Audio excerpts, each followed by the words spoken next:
The greater flamingos are typically found throughout the lagoons across Africa, and although they are a primarily white bird, over time, from all of the algae, crustaceans, and even small fish that they're consuming, the nutrients from their food supply begins to stain their feathers and change them to different shades of pink.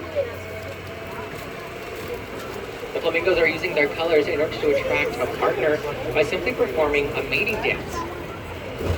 If they notice another flamingo in their flamboyance making their exact same dance moves, they have found a partner. And here at the safari park, we are a breeding facility, and we average about a baby born a day. So in order to make sure that all of our babies, and especially our grown adults, have all the space they need to Can record for 47 minutes. Here at our park, we are recreating large simulated environments that look just like the endangered African animals' native home. And it looks like along our passenger side, towards the front of the tram, we have our small group, or should I say our small crash, of these southern white rhinos. Our group of 3 adult female southern white rhinos are in an area of the park that we like to call our Rhino Rescue Center. Inside, we have a select group of these southern white rhinos who are helping out their close cousins, and those close cousins being the northern white rhinos. The reason for that is because out in the wild, there are currently only 2 northern white rhinos left, and that is the mother and daughter duo in a protected area of land out in Africa. With the 2 no longer being able to breed on their own, this is where a group of our 6 female southern white rhinos here at the park comes into play. With the help of our frozen zoo and through artificial insemination, our main goal is to have one of our female southern white rhinos act as a surrogate mother, allowing us to fully birth a northern white rhino here at the park. And if you have been keeping up with our social media, you might have heard that we just had our 99th rhino born here at the safari park, but he was the first born through artificial insemination.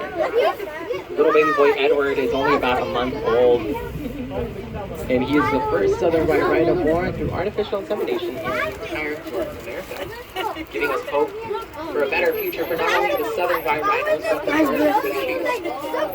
With our end goal of essentially releasing them back out into the land, they will have the opportunity to meet many different animals, like our great white pelicans over on the driver's side.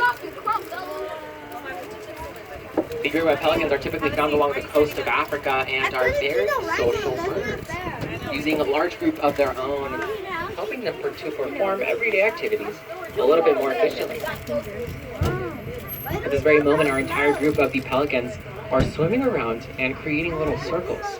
Forming whirlpools allows them to scare the fish swimming throughout the water and make it a little bit easier for the pelican to simply swoop on in and claim their prize.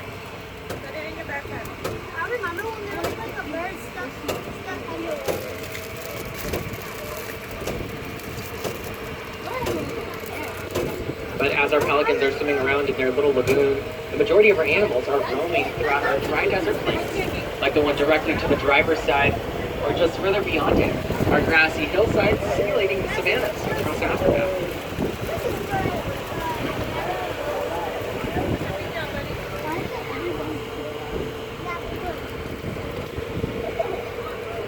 And as all of our animals are interacting with one another, along the way they're forming a community of their own, helping each other explore their environment, or even share all of the resources that are dispersed throughout the plains.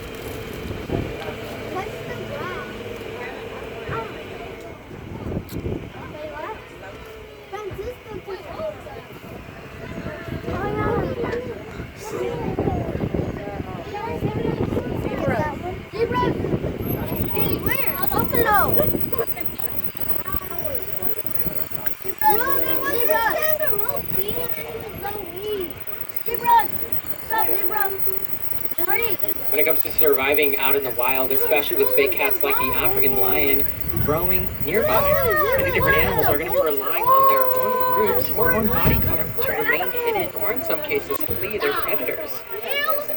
But when it comes to a couple of our natural scavengers over on the passenger side along the fence line, we have our Western's Repel vulture. The vulture is going to be relying on our very messy eaters, also known as the lions, to leave them behind a leftover snack. Their favorite snack includes leftover Look, the bird.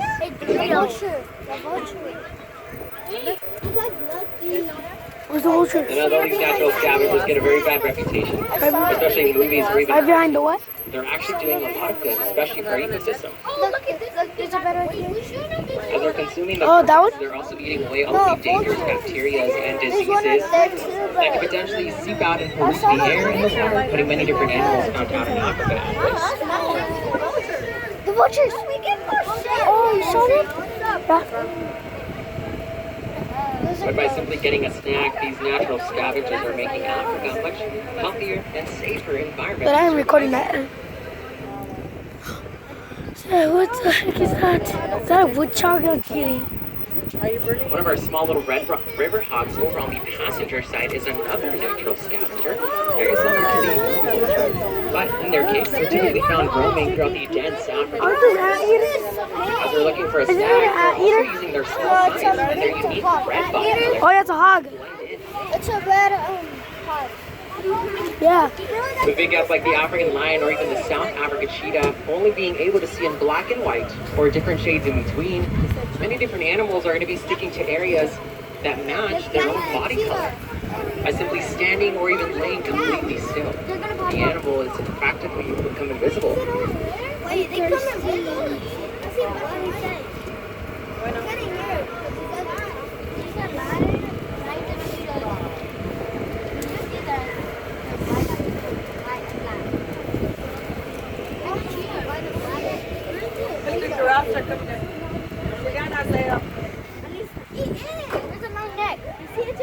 And it looks like one animal using their own body color are forming a group of their own over on the driver's side. Towards the top of the hillside, our dark brown ellipsin water buck are going to be blending into the grass and underneath the shaded area of the trees.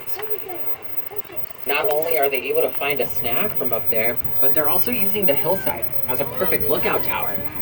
From up above, the ellipsin water buck are able to see anything approach from miles away, giving them plenty of time to act accordingly.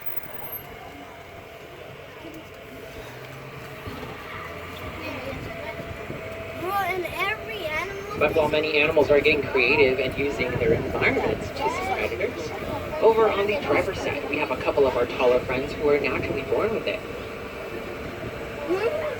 Our large group, should I say our large tower of the Maasai giraffe, are naturally developing incredibly long legs and necks, very similar to our female ostriches, which allow them to gain a natural height advantage that helps them see any oncoming threats approach. With one of our adult Maasai giraffes giving us a great look at their unique features, including their own patterns. What's up, bastard? Giraffes are going to be using their own patterns as a form of identification, allowing them to keep track of who is amongst their tower, or in the case of one of our little baby boys directly in between two of our adults, a little bit easier for the parents to keep track of them.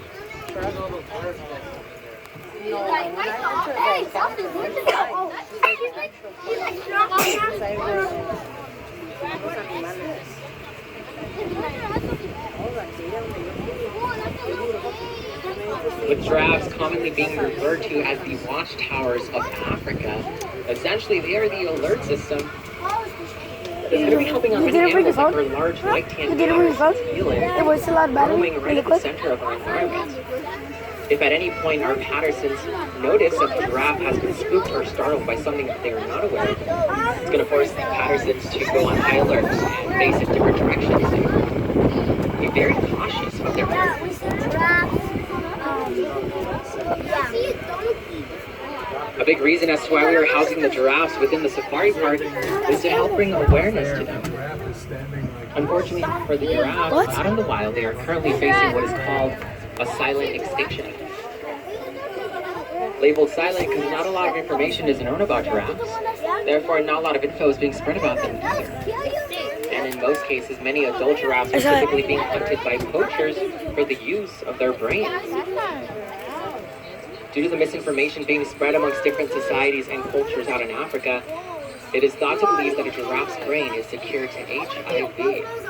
when in reality it's not curing any disease, and all it's really doing is putting many giraffes in danger. At the same time, by eliminating the number of wild and roaming giraffes, it's also putting many different animals like our Pattersons at risk. With giraffes facing many challenges out in the wild, and today's work by simply housing them here at the park, in an area where we are able to closely study them, Yeah, it is. and by also developing a giraffe That's a llama. Oh yeah, that's a llama. That's a llama. Baby giraffes in a protected environment. Yeah, that's a camel. Do you see the bump? To our plains here at the park, That's a llama. where over time It's they will camel. have Because it has the bump. a protected environment where they will be able to naturally develop their own set of skills. And once they become adults, It looked they like will fake, be right? released out It looked into fake. their native lands and will help out animals like our light gray Somali wild asses over on the passenger side. The Somalis are in a separated environment, and that is because out in the wild, they are naturally fierce and feisty animals, willing to do whatever it takes to protect what's theirs.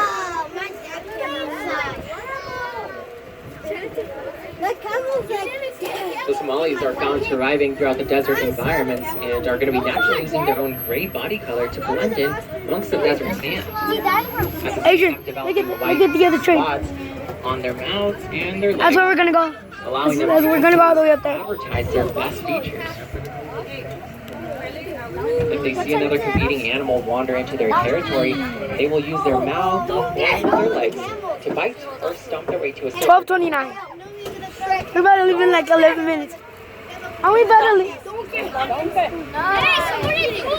Wait, Jessica, are we about to leave in 11 minutes? And as we begin to make It's our way towards the 12:29. top of our hillside, on this side of the trail pathway, we won't be able to come to a complete stop.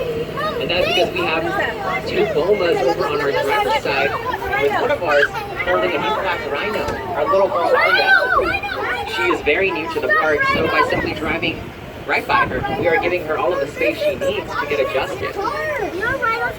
At the same time, our veterinarians are going to be keeping a very close eye on her just to make sure that she is not bringing any dangerous bacteria or diseases that could potentially harm our entire animal collection. Once Arya has been cleared by her vets and is comfortable in her new home, she will be converted into our hillside, like the one directly to the driver's side, housing our small animals like the orange Ugandan cob,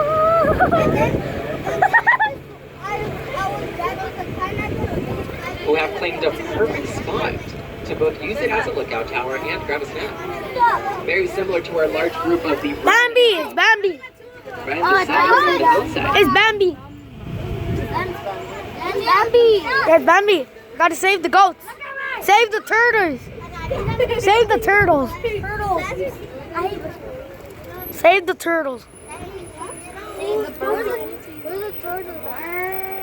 From up here, all of our animals and even all of us are getting the best view of our entire African valley. And at this point, I highly recommend that you all try taking a picture. Or even if you would like to see through the eyes of a big cat like a lion, a cheetah. You're going to try setting the filter on your camera to black and white. And using the filter, it will allow you to see how hard it is for Wait, how do you a take predator the to filter? spot its next snack. Or give you a better look at how one of our little baby rowan antelopes, standing all by itself right in the center of our hillside, will use its own body color to blend in amongst the green grass. Is he doing yoga? Why would animals do yoga? Is he doing? Oh, he's doing yoga. He was doing yoga. What? He's doing yoga. He's doing yoga. He's doing yoga. He's doing like what? Is it November something? Yes, November 12th. He's taking a minute. Yes, He's not I lying. think he's going to call transportation because it's in Palm Desert, right? Or Palm Springs? No.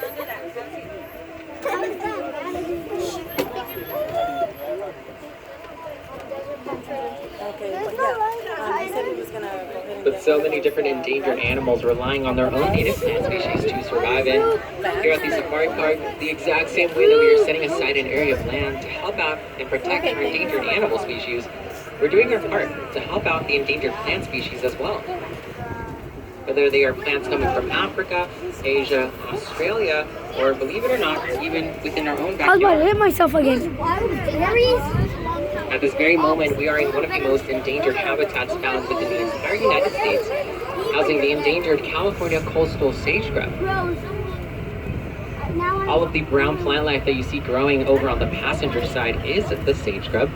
And a big reason as to why it is in danger is because it's only found growing in the state of California. Of course, with California being such a heavily populated state, we are constantly clearing out all of its native land to make way for new buildings and structures, and at the same time stopping a very important element it needs in order to spread. As the sage develops large seed pods, they must come in contact with naturally occurring wildfires My mom wants to and see use this. the heat produced off the fires to burst those pods. Reacting very similar to popcorn, it allows them to disperse their Stop. seeds in the surrounding area. You see the other With a truck? little help from the rain, they will begin to burrow themselves into the soil.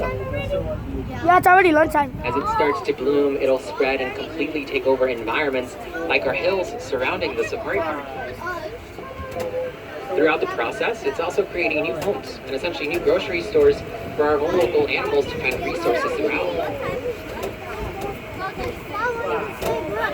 With the majority of our own local ecosystem being the California coastal sage grub, a big way that we're helping out here at the park is by simply setting aside 800 acres of the entire park, left completely untouched and undeveloped, to allow the California coastal sage grub to naturally take over, just like it would out in the wild, helping out animals like the native mule deers, coyotes, cougars, and even bunnies that are roaming throughout California. I know it does, right? I know, you're talking to us. Look like, and then it hurts my ears. And of course, when it comes to all of our endangered African animals housed within our plains, in order to make them feel right at home, along with every single animal, we are making sure to bring back all of their favorite snacks and their favorite furniture.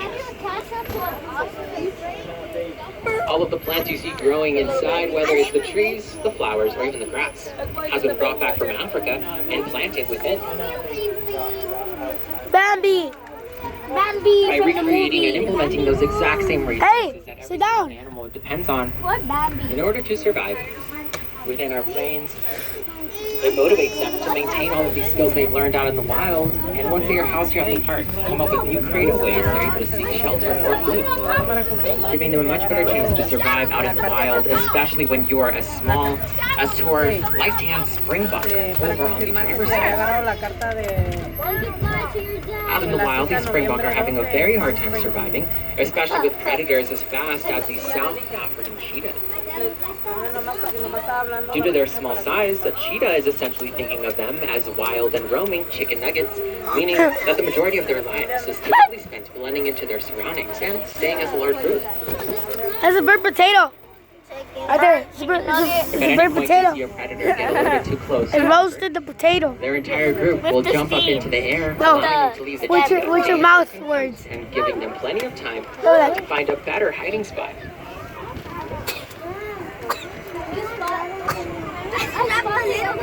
Stop.